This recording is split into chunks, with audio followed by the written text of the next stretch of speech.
today, so I decided to come up here to Fort Parker and go fish Springfield Lake, because it has got some bass in it, buddy.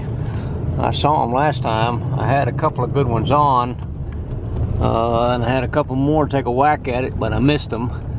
Now I got a little better fly, I hope, and they haven't seen it.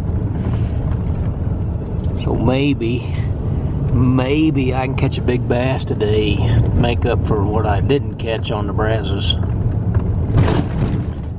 Let's see. All right, stay tuned. It's about 20 degrees warmer here than it was this morning up at the river. Feels nice in the shade and the wind's blowing, so it's not too bad, but and with that extra sunlight, boy, it feels hot. Let's get down to that pond and see if we can't catch a fish. There we are. I'm gonna walk around and start on the other side. First, I'm gonna see how bad the filamentous algae is, because that may change how I fish this place. So let's take a peek. Well, it's pretty serious. Pretty serious bad. I think I got some opportunity though. We're gonna walk to that far side over there and fish a little bit, and then work my way up to the upper end. And you can see right there where it clears out a little. That's where the spring comes in. This is Springfield Lake. This the spring that feeds this lake has never gone dry in human history of this place. So for 200 years it's never gone dry, even in the worst of droughts. That's what they told me at the park. I believe them. Well, that looks swampy. That water's dirty, muddy. That's the Navasota River. About probably 60 miles by the river. This is the same one that flows through the ranch I live on. It's not coming over the dam. Yeah. It's not coming over the dam, so that means it ain't flowing upstream. Alright, well, let's just see if we can't catch a bass. I hate to see that filamentous algae. That is some nasty stuff. Nasty stuff. Yep, I'm gonna need to go up top over here. Throw a popper up top, because that's what these fish are gonna be able to take with all this algae in the way. In the spring, I was up here earlier and the bass were spawning on this edge right underneath this stuff, but it wasn't like it is now. It's definitely going to take a change. Let me go to top water. Boy, that whole upper end is choked. Something to consider. I ought to bring a belly boat in here. I bet that would work too. I wonder if I can spot any beds. That's a good question. If you can spot beds way out there and cast to them, you catch some fish. Ha! Popper dropper. Popper dropper did the trick. Poppers didn't, the dropper did. That's a big old fatty, ready sitting on the bed probably. That's what I kind of figured would be out here. And I bet there's bigger ones. That's what I like about popper droppers. You don't want to do anything much, just let it sit there until they pull it down. Oh, there's something bigger out there. Oh, geez. Other than challenging casting conditions, second time I cast it, put in a tree. One orange bluegill. I think that's what it is though. Boy, he's orange. My first bass volunteer. Took my big fly. I've seen some big fish, let me tell you. This little old pond's got some good fish in it. Got some good bass in it. That's a little one. Quite a mouthful, doesn't he? Got a giant fish. He's looking at it right now. Ooh, two of them. Come on, one of you take this thing. Come on. There he is. Oh, shit. That was the smaller of the two. Missed the hook set. Dadgum. That first fish I saw come at that fly was big. I mean, it was big. A freaking football coming at it. See if maybe they might take a second swat at it. Big bass. Got a little bass looking at it, and a bigger bass eyeballing it too. Oh, and he turned away. He turned away.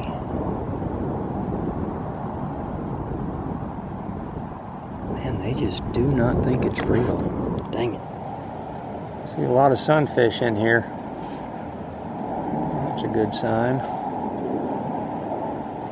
They're following this fly. There's a bass looking at it. Good one. A good one. A good one. Come on. I can't see him. Can't see him. He went into the glare. I can't see that fish. Oh, dang it.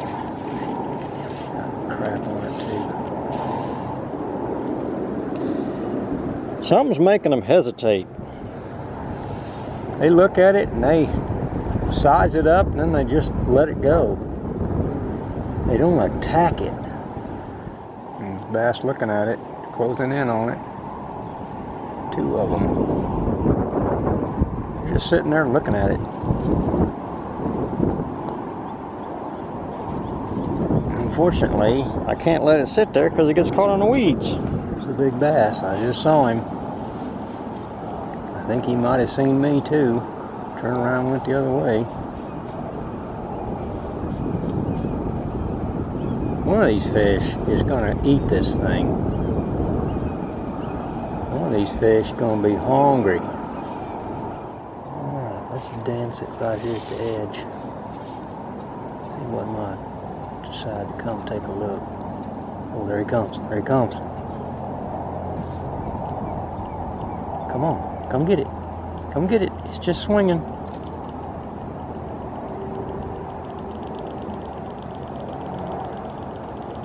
Oh, he chickened out. He's in there. There we go.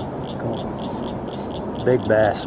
It's dropping right in on a big bass. Come on, fish.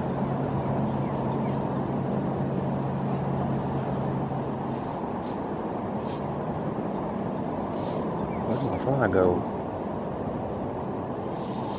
Oh, dang it. I just pulled it away from that big fish. I think it's covered in goop. It is.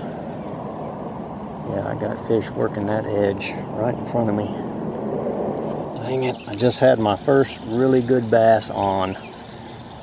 And he threw it. Looked like 3 to 4 pound fish.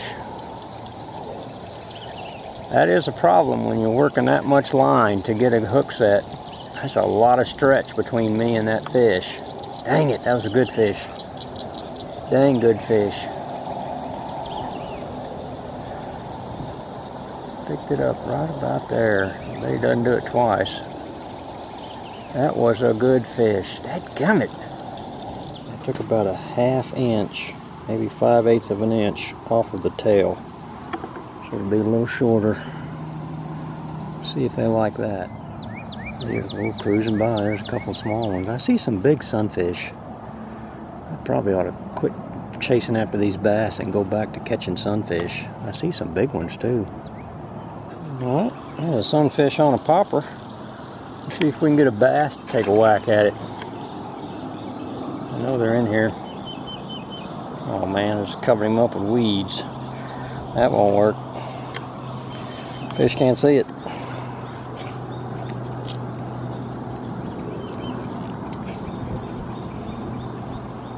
Well, this water's got every kind of weed there is in it. Maybe I found something they'll hit. Size 10 clouser. I just put it right on the back of a big fish. You can see a big bass out there. Alright, looking at it, moving toward it.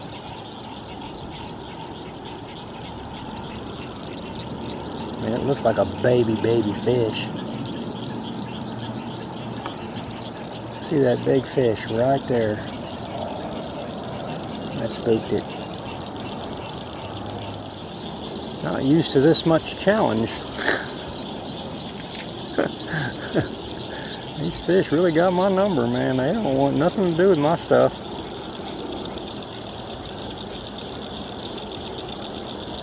When I first threw it out there, I had there he is. I had a little bass like this one take a whack at it. Oh Lord, oh well.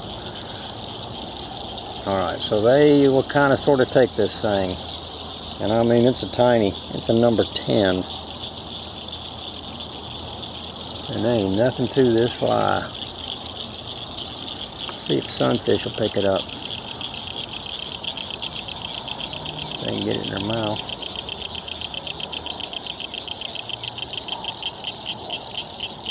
Maybe a big bass will take this, but I don't know how in the world I'm going to get it in. Cat's nice compared to all that big stuff I've been throwing. Oh, there was a bump. Probably a mistake to catch anything on the other side of that crud. Ooh, that's a nice cast right on that edge. Oh, there he is. What do we got? A little bass, probably. Kind of fighting like a sunfish. That's because it is a sunfish. Well, we got these orange ones, man. These fish are orange. Bright orange. On an ultra tiny number 10 clouser. Little bitty fish. Nice little sunfish. About the same size as all the rest of them. Long cast. Up against that log way over there. And they're hitting it pretty good.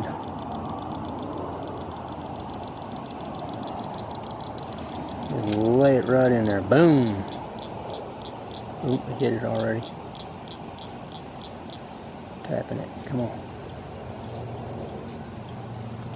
A little closer to the log. Boom.